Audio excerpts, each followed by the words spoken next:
Hi and welcome to In the Driver's Seat with me, Greg Murphy, or Murph. I'm catching up with some of Aotearoa's most interesting characters to find out what gets their engines going. There's a bit of motoring, there's plenty of great stories and a few laughs along the way.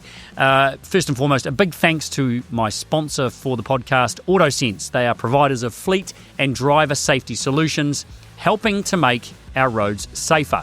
Check them out at autosense.co.nz.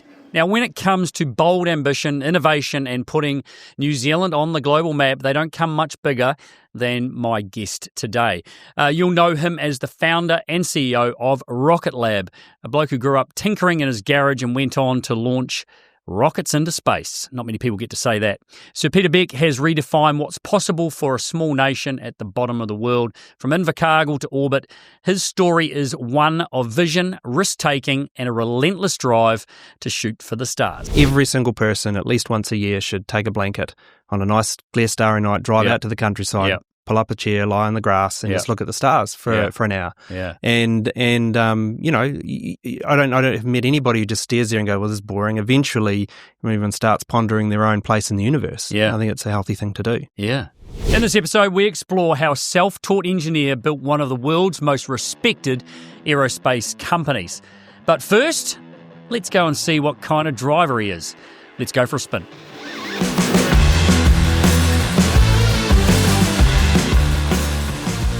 Well, this is, don't be prepared to be impressed because it does one thing good. It does one thing good? Yep. Does it actually do one thing good? One thing, it looks good. Okay.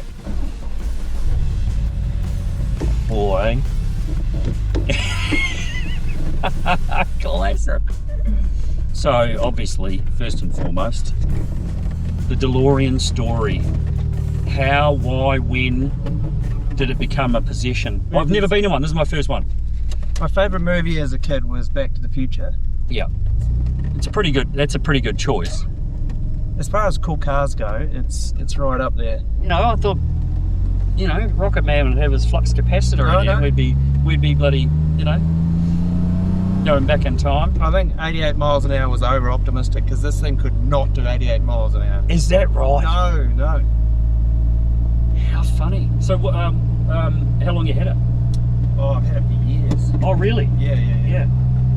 No. And it lives up here in Auckland somewhere? Yeah.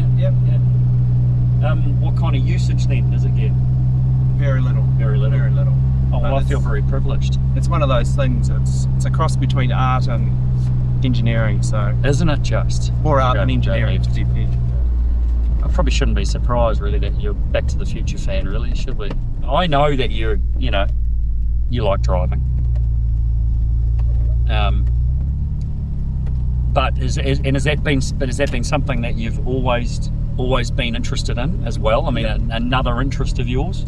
Well, I've always liked, speed and going fast and horsepower and all those sorts of things. Yeah. So my first car was a Mini, but I turbocharged it. So like what year Mini? it was a Mini 1000, 1970. Yeah, it was a proper Mini. Yeah, proper. Yeah. And you turbocharged it? Turbocharged it. Okay. Yeah. What was the turbo off? It was an IHI RHB5 off Zuzu truck or something. Is that Zuzu right? Truck, yeah. Oh man. That from its probably 30 horsepower. 120. It made it 120. Got it to 120, and it would last about 3 hours before I'd have to rebuild the engine. That is fantastic. Yeah, just do bearings in the gearbox. Just eat the bearings. Eat the bearings. Yeah. Oh my goodness. That is classic. Where did you get this from, by the way, the DeLorean? I got this from Hamilton. So a guy had two of them, and he was just getting rid of both of them, and it's a bit of a funny story because I rang him up and I said, oh, quite like that DeLorean. Can you wait? Can I come and have a look at it next week? And he goes, yeah. And then he rang me back a couple of days later and said, oh, this gentleman has offered me, he's just going to buy it. And I said, oh, can I put a deposit on it so at least I can have a look at it? And he goes, oh, maybe. And then he rang back and he said, oh no, this guy he's just going to give me the money for it. And I said, okay. well, how about I'll buy it from you right now, sight unseen. He goes, oh, no, I've committed to this guy. And I said, okay, well, how about we put a little bit of a premium on it? And by this time, I completely talked myself into, I just have to own this thing. So I ended up... I bet he couldn't believe his luck, his timing. It had been advertised on like Trade Me for months, and nobody had shown any interest. So that gentleman took the older one, and this was the better condition one, so I was able to get this. It's completely original. Yeah, but it's actually in pretty good nick. It's extremely good nick, and I've even got the original car dealership's card from when it was originally bought in America, and I've got the manual that's signed by John DeLorean himself. That's fantastic. How many do you reckon are in New Zealand? Somebody told me there was about 9 of them, I think, in New Zealand. Yeah, right. Yeah, TQ's got one. It's in the, in the museum. I don't know. When did he get hold of that? You wouldn't know some of the stuff that he's got hold of. Who taught you to drive back in the day? So there's a big family tradition. Yeah. So it was in a little Suzuki Jeep. Yeah. In the Arrowtown River. So just there's that Arrowtown. Yeah. There's a wee river. Yeah. So up and down the roads there. And so both our kids learned to drive in a actual Jeep. Yeah. In that same place. Is that right? Yeah. So that's where we learned to drive. That's a great environment to learn some skills pretty fast, I reckon. Yeah. Yeah. Did you have any bloody close calls on our roads driving cars? Oh yeah. The worst crash I ever had was a head-on. Oh, you've had a head-on? Yeah, it was a little bit unfortunate though, because we were out in my friend's Ford Escort in the back roads of Pebbly Hills, and we'd constructed a great set of pace notes and forestry roads, and we're out there pretending to be rally drivers, and we came over the brow of a hill, and there was another couple of guys doing exactly the same thing. Oh, you're joking. And it was a good one. And what were the vehicles in? So we were in a Ford Escort. Of course you were. And they were in like a big old Mitsubishi kind of Galant kind of thing. Yeah. Needless to say, that car came off way better than we did. Holy shit. Yeah. What kind of bloody speed do you reckon you ended up hitting each other at? It was pretty decent. Like both the cars were very written off, and we went to hospital for a checkup, and I had this big rash of the seatbelt up me. And what was kind of safety kind of thinking had been put into this rally driving? Well, like we're all strapped in. I mean, we didn't have helmets on, we didn't think that fast. But we had pace notes and all the rest of it. So we weren't going to come around the corner and not know what was going on. But except for the car coming Except for the car on the brow of the hill. Bloody hell. How old were you when that happened? 16. Wow. Yeah. But I mean, this is the it's the challenge ride of kids. Yeah, it is.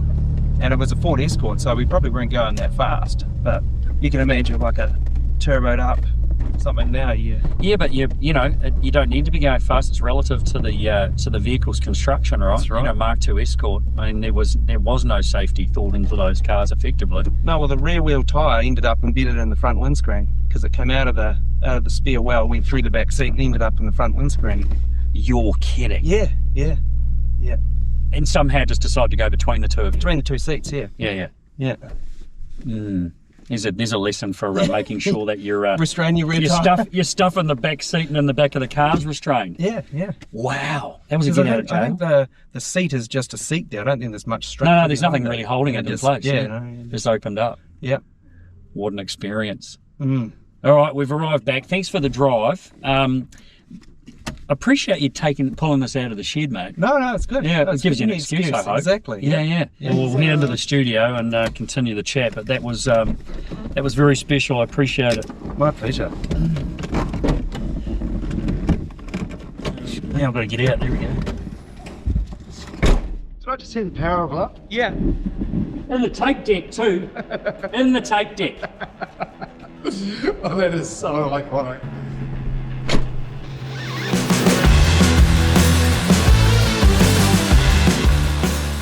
Hey, Pete, thanks for the drive. That's my first DeLorean experience. So How was it? I feel privileged. I don't know if I'm in awe. No, I don't think I'm in awe. you're an awe from the outside, but not the inside. That's correct. Yeah. What's it? Is it a Renault V6? Renault, yeah. Yeah. Maybe. I'm glad you haven't touched it, but have you ever been tempted to bolt a a turbo off an Isuzu truck on it? No, you haven't. No, okay, good. no. Yeah, excellent. Right, you probably don't like talking about all this stuff, but give us a rundown on earliest memories of your growing up in Invercargill. Well, earliest memory of Invercargill. It's hard to say. Is like any kind of kid in a small town, I think it's probably, the school years. I think going to school was probably the earliest memory I can remember, because it's kind of the first big thing you do, right? Yeah. As a new human, as you go to school. So, but I mean, I've very fond memories of Invercargill. Enjoy going back. It's very sleepy and safe and all those things. Yeah. Was Burt Munro, was he at all in your, growing up? Did the legend of that or anything influence? Well, it's a funny story, because Burt Munro used to use Beck Motors workshop, and my grandfather used to chase him out with a broom, because he would come in there unannounced and use my grandfather's lathe. Help himself. Yeah, make a heck of a mess. Yeah. And then bugger off. So anytime Burt turned up to the Beck Motors workshop, my grandfather used to get out and chase him off the site. Is that right? Yeah. When was the first sort of interest in the whole rocket thing? Well, I mean, space for me, it was a very young memory. As we're outside and looking at the stars, and my father pointed to the stars and said, those are all suns, and they could have planets on them, and there could be somebody staring back at you.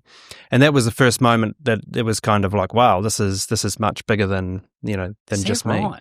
So that was really what started the whole interest in space was that. And it's funny, it's like the inverse of the overview effect. So when astronauts go into space and they see the Earth from space for the first time, it's called the overview effect, where they look down on the Earth and go, oh, how small is that? Wow, this is pretty insignificant. Because it's kind of like that for me, but the inverse, looking up. So, did your dad have a fascination?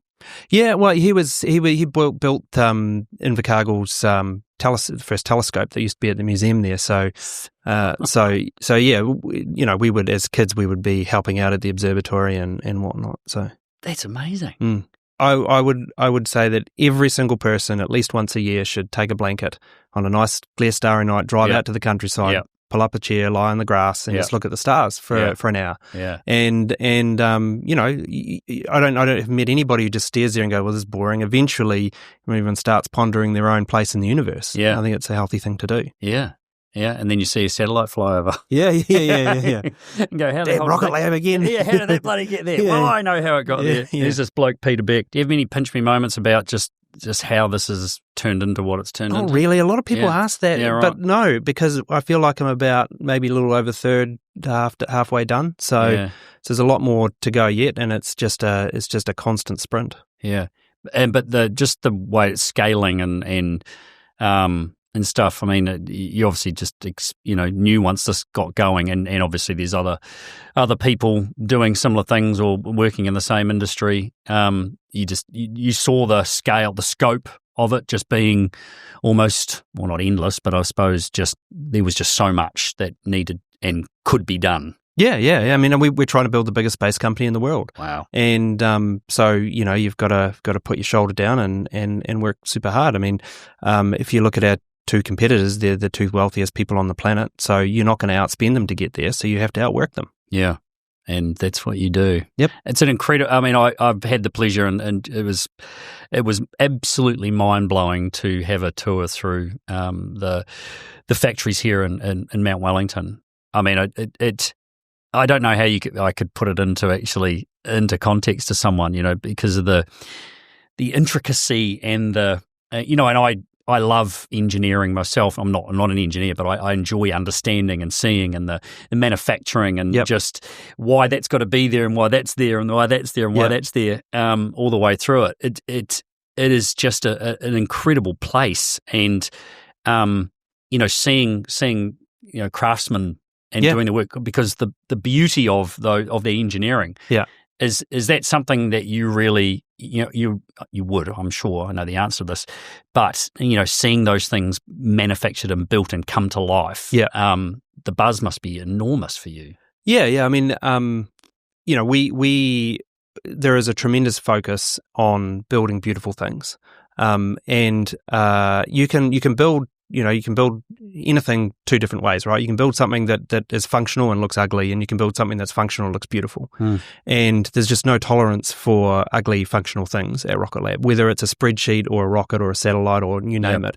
Everything is beautifully finished, beautifully anodized, or no matter what, it everything all has its just perfection and where it's perfection placed everywhere.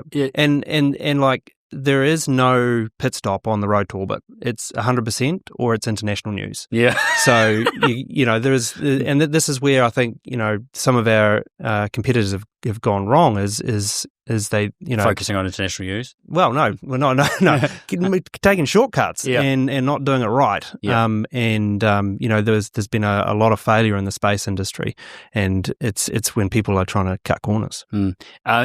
I just, again, I would say a lot of people, they go, "Oh, what do you do?" I'm Rocket Lab. There would be a surprise overseas in many respects, is there, that the foundations and how much is done in New Zealand? Are people surprised by the fact that it's little old New Zealand's doing this? Not within the industry. Not within not within the industry, because it's just it's just come along that way. And it's about clever people, no matter where they are. Yeah. So, when people ask again, they don't know who you are or whatever, and you say, "Oh, well, Rocket Lab, founder of Rocket Lab or whatever." No, I just say I'm an engineer. Is that what you do? You stay away from it? I'm just an engineer. Yeah, just plain and simple. Yeah. That should be on my tombstone, engineer. Yeah, that's what I want. Yeah, that's awesome. It must be every time the Rocket Lab sends something to orbit. What's your nerves, anxiousness? Oh, I hate it. Yeah, absolutely. Is that right? Yeah, it's a high stakes game. Yep. I mean, we've had a lot of success and flown a lot, but the reality is that generally every time you're flying something, either it's a company's, a company can't afford to lose what you're putting in orbit, and more often than not, the success of that company is in your hands. So if you go and put it in the ocean, some companies will just not recover from that. Yeah. So it's a tremendous responsibility, and then especially the national security work we do as well, like that, people's lives are often at stake in that stuff. So you really, it's a high stakes game. You just cannot screw it up. Do you are you present for everyone, or I watch everyone. Watch everyone, no absolutely, matter never miss a launch. Always watch everyone. I mean, as much as I've tried to miss one once, it's just totally bizarre. You like can't bring yourself. No, well, there'll be a 3 a.m. Launch, and I will not set my alarm, and I'll go, right, I'm going to go to bed and see if I can sleep through this thing. And you can't. No, it'll be like 2:50, and I'm wide awake. It's just like there's some hard code in there that just doesn't let me. Yeah, I mean, the reality is I've been tossing and turning all night, so I wasn't really asleep anyway. Yeah. What's the count now? Amount of 66, going on 67. Yeah. Wow. I think there's one tomorrow, and then another couple of days later. So. Is there really one tomorrow? Out of Mahi? Yep. Yeah. Yep. What time? 7 p.m. Right. Yeah. Tomorrow night. Yeah. Oh wow. Okay. If I'm at home in Hawke's Bay, I'm going to be looking over. You probably see it. Yeah. Yeah. I better go up Tomato Peak tomorrow then. Eh? Yep. Put that in my thank you.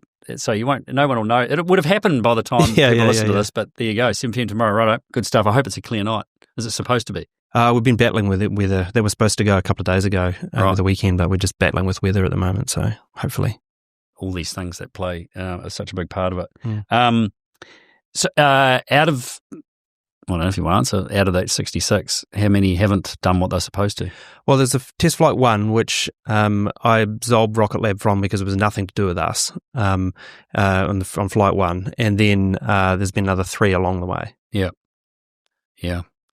Is that a good statistic? 90, I think we're 93% success rate. Yeah. That's good. Yeah. Competitors? Well, we really in the small launch scale, we really don't have any. Yeah. There was 140 small launch companies at one stage that we were tracking. 140 in various forms of funding or development. But So there's been a lot of failure there. So in the small launch, there's really no competitor. And obviously we're building a big rocket now to compete with the medium class lift. So that's a much bigger. And what's your expectation on timeline for testing one of them? Yeah, well, we're trying to get one done this year. So Wow. we're working really hard to get one done this year. And is that mainly being done here in New Zealand as well? No, it's a big vehicle. It's like, the Electron rocket lifts 320 kgs. Neutron lifts 13,000 kgs. So it's a much bigger rocket. Yeah. That is a much bigger rocket. Much bigger, yeah. And so what part, where does that get launched from? Out of our launch site in Wallops Island, Virginia. Yeah, right. Yeah. That will be you'll be, pretty anxious on that one. Yeah, well, it's a big day. But I mean, Flight 1 is kind of, you just want to get that one done and figure out what you've got. Yeah. Actually, it's harder to do Flight 3 and 5 because at that point you're in some level of serial production and, that's just way harder than just putting one on the pad. Yeah. Far out. You got any interest in going to space yourself? No. Really? Absolutely none. Yeah. No. I have. I know that all of the engineering too well. Yeah. I know the safety factors in every component. So I have immense. You've taken way too much notice of all this stuff. Yeah. I have immense respect for an astronaut who can, and it's probably much like your line of work, right? Where you can just tune out the risk. Yeah. Like, an astronaut climbs on a vehicle and he knows that, there's tremendous amount of energy, at your feet and it's got to be one of the most. I can't even put it into think, but it's got to be one of the most crazy, stupidest ideas, to be sitting at the top of a rocket with tons and tons of the most highly flammable bloody materials underneath your ass. Yeah, it's got to be just turn it off and perform.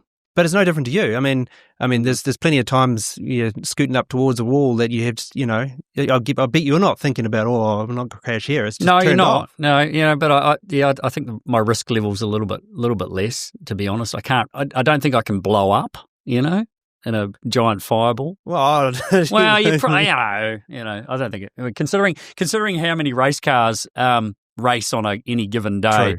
I think our risk factor is a little bit different, but it's crazy, absolutely insane, really, to think about. But I mean, you're relying on everybody else's engineering. Like if somebody's hasn't put your vehicle together right, and you go and step on the brakes and there's nothing there, then that's a real problem. Yeah. Oh, that's interesting. Yeah, you're too much of an engineer to go. No, we'll give that little job to someone else to fly up there and do that. Yeah. There's questions down here. I don't know what you're going to say to this one, so I might as well ask it. The moon landing, real or fake? Most definitely real. How many times have you been asked that? Oh, plenty. Oh, you have? Yeah. All as I say to anybody is just go to Kennedy Space Center and look at a Saturn V sitting in the hangar, and then I think it's at that point it's pretty hard to disagree. Yeah, right. Yeah. And of course, there's also images of it sitting on the moon, so it's pretty. Well, there you go. I think that's for me. That's someone who I would trust over plenty of other things saying that one. How many naysayers along the way, are they constant? Do they keep coming that you can't do something, that you can't do these things? I don't even remember. You just filter that kind of stuff out. Blocked out. Yeah. I mean, I'm sure there's been plenty, but it's like anything. You have a goal and a belief, and sometimes your belief is unfounded, but you still give it a crack. Yeah. I said when I went to the facility last year, just the people in there, that you've got. I mean, obviously that's everything, right? Having those that are as passionate about doing this as what you are, and it was just awesome to, you get the vibe inside the building of this energy in there, which is, pardon the pun, but the energy in there of those that are contributing to these things. It was quite electric, really. Yeah. It was that must be. I mean, that's a culture that obviously there's just no other way around it. You've got to have that kind of thing. But do you still feel that when you go in? Do you? Yeah. No, I mean, recognise it? yeah, definitely. And I love it. I love it when there's like this big kind of challenges or big projects on, because you get amongst it, and it's exactly that. I mean, that's part of the magic of the place. It's like nothing's impossible, and when stuff inevitably goes wrong from time to time. Some companies have a culture of start finger pointing and it's not my fault and it's someone else screwed up or what. And we've been very, very clear that to stamp that kind of stuff out. It's like when there's something really bad happens, then people get held accountable. But at the end of the day, everyone just focuses on fixing it, and that's kind of the magic of the place. It is. It's something quite incredible. The secrets involved and the protection. Yep. It was amazing talking to you guys just about the fact that, there is so many people that want to know what you're doing and how you do it. Yeah. That was, I hadn't even considered that until I was in there and talking to them. The amount of protection that you've got to put on in and out of information. That's happening because there's people wanting to know and willing to spy and do probably whatever they have to. Yeah, I mean, they can. There's a like you say, there's a magic there, and our vehicles and our engineering is decidedly different from most other people's. We have all carbon rockets, and we're the first in the world to do that, and we're the first to put like 3D printed rocket engines in orbit and all these kinds of things. So, maybe it's the kind of the New Zealand thing where nobody's afraid to just give it a crack. So there are a lot of technologies there that only we do, and some like you say, some pretty secret sources. Yeah. I don't know if this is a secret source or not, and if it is, we'll get this cut out. We'll cut this cut out. But it just sort of made me laugh. We just looking at all this incredible manufacturing and design and these clever things, and then some used for some of the release mechanisms. SodaStream bottles. Yeah, well, it's not a release mechanism; it's a arc suppression system. Yeah, it's crazy. Yeah, well, no, I mean, but this is sort of the magic, right? Is that the normal solution for that would be a bespoke part number. Yeah, that the bottle would be $30,000. Yeah, $799, right? With a SodaStream bottle, and it's a CO2 pressure vessel rated with everything you need it to do, and we use it for arc suppression. Yeah, it's just I just stood there and bloody tried to there was why not? I mean, it's done. Yeah, and it works perfectly. Yeah. So you must. So you're the reason that my SodaStream bottles have gone up in price. In price, it could be. Yeah, because we don't use that many. Sending them all to space. Yeah. I just thought that's brilliant. Right, just again thinking outside. Or thinking efficiently. Yeah. I mean, like I say, the normal approach would have been to redesign a whole design. Yeah, we'd have had a bespoke part number from some space company or aerospace corporation, and it would take months and months of development, testing, and it'd be a $30,000-$40,000 part. Yeah, you've obviously to grow the business, and you've brought in other people, and the company is public company and the likes. That's all just part of having to and get to where you wanted to be. Totally. You just got to have. It's tens upon tens of hundreds of millions of dollars to be able to keep doing these things. Yeah. Well, I mean, the like a public company is a nice thing for two reasons. One, the whole point of this is to have impact, and you have impact by doing something small over a long period of time, or something really, really big once. And I think you have more impact by doing something kind of small to medium over a very, very long period of time. So by taking a company public, it means that when someone drags me out because I'm no good anymore, then the company doesn't die; it carries on. And that can't be said for a couple of my competitors when they leave their companies. What happens to them? And I never wanted Rocket Lab to be like that. So by kind of taking a company public, you're forced to build this entity that is sustaining well after you. And you have to, and in order for that to sustain, it has to be profitable. So if you look at the space industry, there's a tremendous number of companies that do cool stuff, but they kind of do cool stuff for a short period of time, run out of money and die. Then disappear. So, as a public company, there's intense scrutiny on being profitable and, creating value, which, half of my brain is kind of hardwired as an entrepreneur and the other half is kind of an engineer with a businessman in the middle. And so that it kind of suits me well. And, building this enduring space company is how we have the most amount of impact for the longest period of time. How long's it been public now? I went public in 21. 21, jeez, not that long. Yeah, not that long at all. So what's this whole thing around then? What's the reality of relocating to another, to Mars and all this kind of stuff? Well, I think humans are explorers. So, from the first cave to continent to, conquering the seas and the oceans and then the air, and it is just hard code that humans will go and explore. So I have absolutely no doubt that there'll be a human footprint on the surface of Mars at some point in time. Hopefully it's in my lifetime, but that will absolutely happen for sure. Really? Yep. Yeah. Now, whether there's going to be a terraformed planet and civilization, who knows? Yeah, sure. But but there will absolutely be a footprint. Is that coming? Is that also then somehow finding a way to the stresses on a human body in orbit for so long? Is that some of it, or trying to find a way? I've studied this a lot, and the fundamental issue is this sack of fluid. Yeah. It is not well adapted for anything other than this. Yeah. So I think the way it's just insane even when you think about that. Yeah. I mean, it's just way too sensitive. Yeah. The way you proliferate human consciousness through our solar system and through the universe, I believe, will be solid state, like microchip. And I think that's kind of the evolution of AI. I think that's ultimately where it ends up, because it's just not practical. You think about it, the human lifespan is completely out of step with everything that's around us. We last for 80 years. We're only good for 30 of it, right? Of that 80. Really productive. Yeah. But say we last 80 years, everything around you lasts way more than 80 years. This desk will last more than 80 years. This desk will last, in the right environment, 1,000 years. Make all these things that so everything else in the universe has a time function or a time constant that is really, really long. And the human lifespan is just so short. So if you think about, you want to go and visit Alpha Centauri, I think it's 4 light years or something away.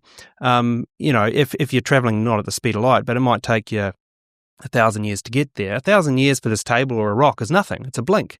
But 1,000 years for a human is just a total waste of time. So the only way that I think you can travel through the universe and populate consciousness through the universe is actually in a solid state where the time, constant is irrelevant. A chip could be around for 10,000 years. Who cares? It's so if you got to travel, 1,000 years, it's 10% of its life. Far out. Okay, my mind's sort of half blown. Yeah. But that's crazy. So unfortunately, these things are just hopeless. Yeah, they are. Yeah, they really have a certain use, don't they? Yeah. Well, I mean, we were talking about it before, just the physicality of driving a race car, right? Nothing else lets you down. It's just yeah. Yeah. You think about how fragile. Yeah. We are. Yeah. People talk about I died in a crash. Well, it was actually the sudden stop that bloody did it, because your sack of bloody fluid there just bloody you're just trying to keep it and exploded, keep it all together all the time. It's just useless. Yeah, and we constantly try to find ways to put the human body under more and more. Yep. Get through more and more stress and and see how far we can push the envelope. Yeah, which is the human spirit, I suppose. Exactly right. Yeah, it's crazy. So what is now? Well, I'll probably know the answer. What is now success for you? Moving forward. I mean, you built this incredible company, and it's doing these amazing things. So from when you first started, what is it now? It's always been the same thing. I mean, my parents told me, you don't care what you do in life. The measure of success is how much impact you've had when you die. That's it. Yeah. So, the idea here is then there's a cool thing about space is that you can put a little box of electronics in orbit and influence and affect thousands, if not millions of people's lives, whether it's weather, Earth observation, communications, you name it. So space gives you that ability to have massive impact, positive impact to lots and lots of people. So at the end of the day, that'll be the measure of the man is how much impact did you have, and that's like we were saying before. It's why it's so important that Rocket Lab is successful for generations and generations. Yeah. Do you think how will you separate yourself at some stage? Will you be able to? Like, will you get to a point?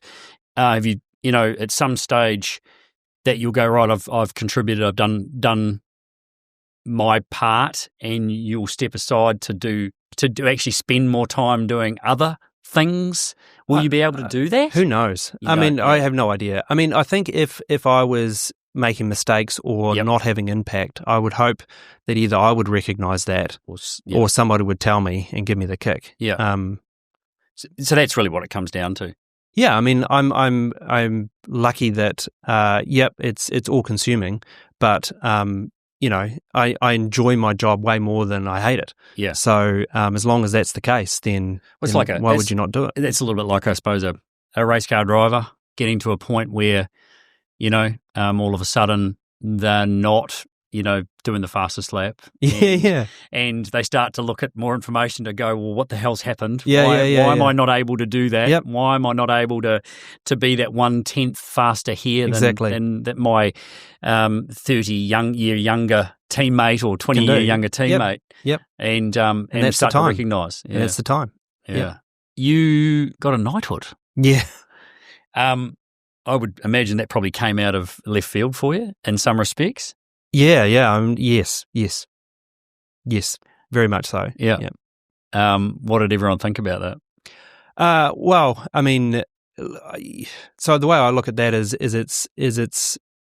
it really is not a personal thing, because it's like the village is always creates the child, as they say, and I see that one as for all the entrepreneurs and engineers in New Zealand, and what they can, if you go and be a good engineer and do some stuff that matters, then you get recognised, and I think that was really what I took of it, and something you're very proud of, though. Yeah, he's a huge honour, and sometimes you don't realise it. You'll be somewhere and you're always like, oh, that's me.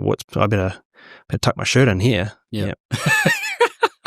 Well, this is it's a typical the world is a small place story. 2 years ago, coming up this month. 2 years ago this month, my family and I were doing a little tour. We arrived in London that day, and so we went for a walk around London, and we turned up in front of Buckingham Palace, and we're like, oh, look at this is amazing. And I look over, and then I double take, and I think you did exactly the same thing, and there you were standing there with your family in front of Buckingham Palace, and you'd so this is 2 years ago. You hadn't obviously had the knighthood at that stage, but you'd just been in to see King Charles because of his interest in space and all that kind of thing too, hadn't you? That was quite very timely. Yeah, no, it was the oddest thing ever, actually. Yeah, it was great to be able to actually spend that time, because I obviously knew that you like cars and bits and pieces and things, but it was great to be able to go to McLaren. Yeah, that was awesome. It was either the next day or the day after, I think it was, that we went and did that, and go through a facility doing pretty amazing things. Yeah, it was incredible. And also, obviously because of the connection as well that I'm sure you share with obviously the foundering of that, and be there and see that. You've got a great love of cars and things, and we were talking before we started this, you were racing on the weekend, and something that you and the whole family are really getting into, and must be just a great a way to separate and do something that you obviously love, and it's got a connection, but turn off from having to think about flying rockets. Absolutely, completely immersed in that bubble for that time. Yep. Yeah. No, it was awesome. And that's something in the future that you'd like to do a fair bit more of, like the racing side? Yeah, I mean, look, I'm not going to make a career of it. I'm just not Sure, that good. Well, But well, you've made a pretty. You're already busy doing other things too. yeah. But I mean, I think you have to have that ability to probably take a bigger risk than you would. That's always my problem. I come steaming up to a corner and I overbrake. Yeah. And then whereas I just need to lift my foot off the brake and just roll on in. So I don't know. Maybe it'll come with time, but yeah. Yeah. That's cool. It's great that you've got an interest like that as well, and it's been great to see you at the racetrack doing some of that stuff.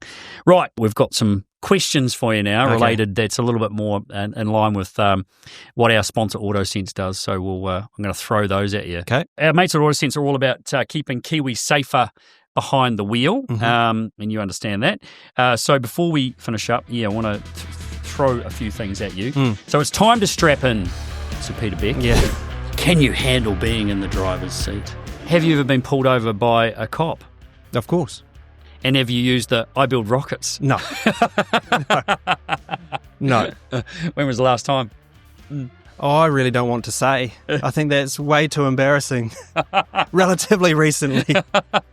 Well, if it makes you feel any better, I recently did too. Right. Yeah, the road safety advocate. Yeah, right good. Here. Yeah. So I don't really have an excuse other than it was late at night and I was not considering one sitting on the side of the road where he was. Anyway, how far over were you? Well, I didn't get a ticket, so not far enough. But a little warning. Yeah, a little warning. Oh, I got a ticket. Yeah. But it was pathetic. So I was 10 Ks. And see, I've got a real problem with this. Is that and I reckon, like, I mean, look, if you just do the maths, look at the accuracy of the equipment and the conditions around the equipment and how the conditions around the equipment change the Doppler effect, right? Yeah, right. And then and even just the shape of the vehicle, all those kinds of things, and then look at the reality of the calibration of a car's speedo, because I think the official limit is 5, not 10. Yeah, so right. they can give you a ticket for like 5 over. Yeah, and I think it is. Oh, it might even be 4. Yeah. Yeah, I mean, and like the maths just does not stack up. Like those two, if you inaccuracies of everything. Yeah. No. I mean, if that was if that was a university test, you would fail because the tolerances overlap. Yeah. So I think that's something that needs to be fixed. Yeah. Somehow, based on some of the things that I have to deal with when I'm trying to get rules changed around licensing and the likes, I think that's probably step too far. It's a step that probably no one in that space would even understand what you're talking about. Yeah. So anyway, the pathetic side of it was, if I was doing 10 Ks over the limit, the fine was $30. Well, it would cost more to process it than cost $30. It's costing the country money. I think I would feel better if I actually was fined $100 at least, if not more, for that, right? But the administration cost must be more than $30. It was just like I got it, and it was like it's $30. Yeah, I'm just like, this is what's the point? Yeah, and what kind of deterrent is that? Yeah. I mean, am I going to now be so careful not to drive at any stage in time, which, I'm driving down the road, I'm safe as houses, okay, blah, blah, blah, you're over the limit, you get caught, but I wasn't watching the speedo, constantly to make sure. And at 5Ks, you have to be. Because yes, you do at 5Ks. Just the undulations of a road is plus or minus 5Ks. So I reckon we should change it to 11, and then, as you say, bump the fine right up. Yeah, bump it right up. That would make far more logical sense. There you go. We've fixed that. Right. What rattles you? What do you see on the roads that really drives you mad in New Zealand? Because you obviously spend a lot of time in the US and other countries as well driving. What do you see that really sort of drives you a bit mad here in New Zealand? Oh, that's super easy. It's like take any state highway that more than one lane. There should be a slow lane and there should be a fast lane. And there should be something in the middle for transitioning, if you will. Yep. And everywhere else in the world that you drive, there's the fast lane and then there's a slow lane, except in New Zealand, where all the lanes are the same. Yep. Well, and by law, it's actually not in this country. I know. If you read the road code, it's not even in the road code. Like if you're slower, go in this lane, you're fast, go in that lane. There should be a law. But we don't obviously then even, make sure or Teach it. Don't teach it, but Yep. we also don't then police it. No. Yep. As well. And when someone. Well, actually, to be fair, I was just going to say, when someone is who's either not from New Zealand or has not got their license in New Zealand. But then again, Kiwis have become just as bad as everybody else anyway. Yeah. Yeah. I reckon you could relieve at least 20% of all the traffic congestion of this country if you just instigated the fast lane, slow lane, and policed it. Yep. I think that would be the most impactful thing you could do to traffic management. Yep. I think without actually teaching people, awareness around what to do in high congestion areas, which is look 3, 4, 5, 6, look 7 on. cars 200, 300 meters down the road instead of watching the car in front of you. Yep. If we could get people to do that and abide by that, Auckland wouldn't actually have probably a traffic issue like it does. Would certainly be improved. I mean, and you go, like you say, you go anywhere in the world, you go into LA and you're driving all around there, like it's very well understood. There's a fast lane here and there's a slow lane there. And you get out the fast lane, you do your thing, you're back in the slow lane. And also, though, in these countries too, people will let you in. People let you merge. Yeah. They know how to merge. They know yeah. how to actually, there's that courteous nature, which is not even really courteous, it's just logical nature of driving. Yeah. Now you're just going to make me leave angry now. Sorry, I hope mate. you've got these better questions that kind of okay. turn around here. Yeah, you've reacted better to these than anyone else. Right. Okay. Or more logically anyway. Driving fatigued. Have you done a bit of that in the past? Do you recall? Yeah. Oh, yes. Yeah. Yep. No, I remember hearing the gravel. You hear the gravel, it's time to go to sleep. Yeah. Yep. Yeah, it's that wake you up, as in wake you up to do it better next time, or so the worst one was a road I think it's just out of Balclutha between Dunedin and Invercargill, and you go down this straight, and then it goes off to the right, and then there's a gravel farm road that carries on straight, and I woke up halfway down that farm road. we're supposed to be there. No, it was just the gravel. Holy shit! Gravel woke me up. Yeah. Wow.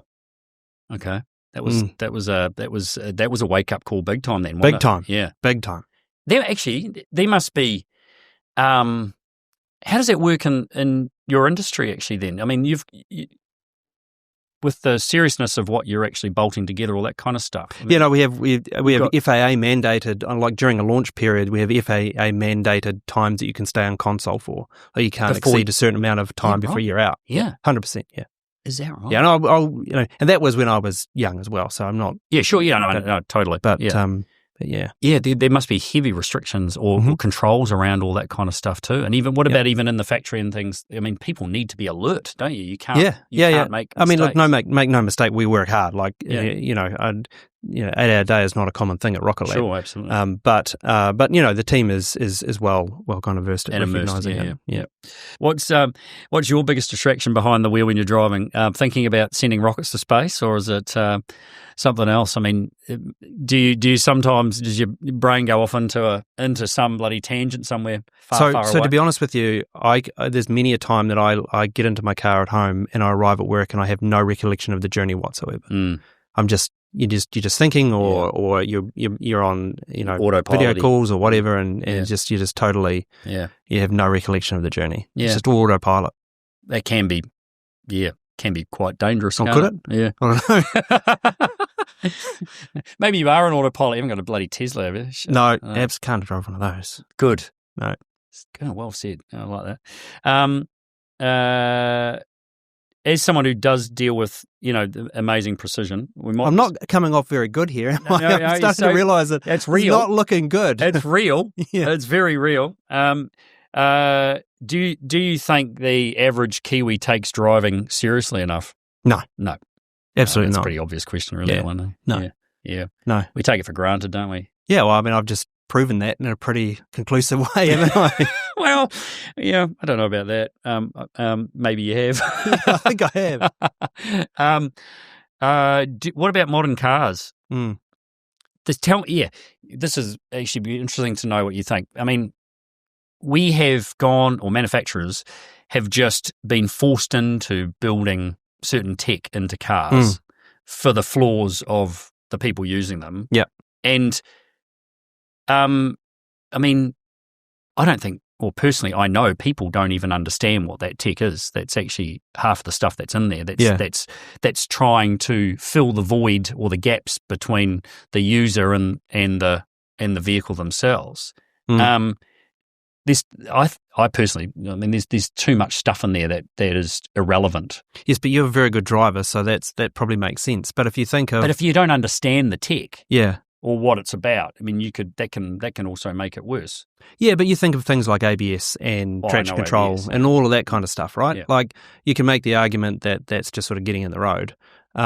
But, it makes for far safer ABS is drivers. ABS is something that is, built into vehicles these days, which for me is the single best piece of tech that's ever been put into a motor vehicle. I mean, all the stuff now that is now, manufacturers are putting in to try and continue to evolve, I suppose, including technology, with the steering wheel stuff that, that drives the lane assist. The lane assist. And, it drives me insane. Yeah, and all this, the auto braking and auto braking reverse. The one that annoys me in a modern car is like I just want to open the door because I'm backing a trailer. And you can't do that anymore. And it just, it's like, Yeah. But the amount of stuff that personally, some of that stuff is now really, really distracting. Yeah, it could be, yeah. Well, especially if you don't know what all the details of all that tech that's built into those cars. It can actually, in my opinion, it can actually become quite distracting, and also if you're not using it correctly or you're relying on it, it could become quite dangerous. I don't know, because I can think of an incident where I was driving down open road, and I looked across at something for some reason. I saw something out of my eye. I looked across, but I didn't realize the car in front of me jumped on the anchors, like emergency braked. Yeah, and the car just braked before I'd recognized that there was it needed to be braked. I'm 100% sure it would have gone right up the back of him. Yeah, right. So, and it was only just like that. It was just a glance away. Yeah, and it was just red lights, and so I thought I was quite grateful for that at that time. So you weren't driving the DeLorean then at that time? No. Well, you're lucky to get up to 100. So yeah, okay. Well, there's an example of it. Yeah. So no, I think that I'm all for those. But are we going to become? Well, I mean, geez, do you believe then? Do you think autonomous stuff it's not a reality in New Zealand with our roads, is it? Autonomous I think it cars? could be. I mean, for autonomy, you need obviously a sensor network, and you need connectivity. Yeah. So even if you've got a car that is not autonomous, as long as the autonomous cars know where it is and what it's doing, then it can make decisions. The problem with autonomy right now, and I'm straight way out of a field here, so that I'm not an autonomy automotive expert, but I'm just looking at purely from the engineering standpoint. Like if you're connected and meshed networked with all of the vehicles around every other car, and you're not just relying on sensor input to decide that car is now braking, you can actually, you just got a sensor. So I think what will happen is we'll all get a little box that goes in our cars, no matter what we drive, and they'll all be mesh networked together, and then the autonomous vehicles will be able to do their job very, very well. They'll be able to be very autonomous. Even for the crazy people in the DeLorean, swerving around, it won't matter because you have sensor data from that vehicle. Yeah. So I think it's totally doable on any road and in any environment with the right sensor and mesh network. Yeah, right. Boring though. I hate the idea of it. I just go, well, you might as well be on a bus or on a that's right. Yeah. But the flip side to that is like, I've got young children, they're just starting to drive on the open road, and you see all the nut bars out there doing dumb stuff, and it's like, well, I'd like that extra safety so that you can go and race in the weekend. That's true. Oh, all right then. I'm getting off on a bloody rabbit hole for me. Purist. Yeah. Murph, I am a purist. That's and that makes me a dinosaur, I think, doesn't it? What's the advice? And well, actually, we spoke about it when we were driving, but about what you did to your kids to teach them to drive. What do you reckon the number one piece of advice would be that you'd to kids learning to drive? Do it early. Like controlled environment. Yeah, controlled environment. Do it early. Go somewhere. Put them in a difficult car to drive. Like and our kids were, it's like an old manual Jeep. And both of them were driving when they were 12 or younger. Yep. Just start building that experience. And mind you, kids learn fast too. So. Yeah, they do. Oh, that is a good piece of advice. And when I think about and you and me and many others. One other thing. Everybody needs to go to the racetrack and for no other reason, to actually see what a car is capable of doing. And what happens if you get into a little bit of a drift and a slide. I think it should be part of the licensing, is that you have to go to a racetrack. Like I say, even just to understand that you can go around a corner way faster than you think you can. Or not. Man after my own heart there in that one. Yes, I'm working hard on trying to get controlled environment stuff and going to a facility, and it's not, the fact of it is the only places we can actually do these things is at the racetrack. Yeah. Not that we're trying to make everyone a race car driver, but that's the only bit where there's all this asphalt that is a controlled environment to be able to do these things. So yeah, well, I think most people, they get into a slide, they just lock their hands in the steering wheel, right? Well, totally. Yeah, and it's a lot about actually creating awareness about the potential for that as well, and then recognizing so that you don't get there in the first place. Yeah. Because it is teaching people to be able to react accordingly once you're actually already in that position that's a lot of learning, right? But teaching about ABS and stopping and emergencies and what it feels like through the seat of your pants and all that kind of stuff is an absolute no-brainer. Yeah. And yet we don't do it. The politicians, the decision makers, they don't know what ABS is. Yeah. They don't know why you have to have tread on tyres. Yeah. They don't know why tyres have tread. Yeah. Oh, the minimum's 1.5. Well, why is that? Oh, well, it just is. Yeah. Well, no, there's a reason for it. And that's how simplistic, unfortunately, our learning is for drivers, young drivers, specifically who are starting it. That's how simplistic our learning is, to go and, oh, well, here you go. Here's a license to allow you to drive on our roads. It's scary, actually. Yeah, it's scary. It is terrifying. Yeah. Anyway, hey, that has been awesome. Great to have a chat. I really appreciate your time because this, mate, busy man. No, so fun. I got to get the DeLorean out. That's awesome. You did. Yeah. You did. I feel good that I've forced that to happen. Exactly right. Yeah. You've taken me out of my zone there for a little bit. Hey, great to catch up, and can't wait to look at the future and Rocket Lab's progress. Thanks, mate. Big thanks, as always, to our sponsor, AutoSense, who are providers of fleet and driver safety solutions. If you're in the business of managing vehicle fleets and need a hand with safety solutions and driver training, check them out at autosense.co.nz. And if this episode got your gears turning and gave you something to think about on your next drive, hit follow, share it with your mates, and join us for the next spin in the driver's seat.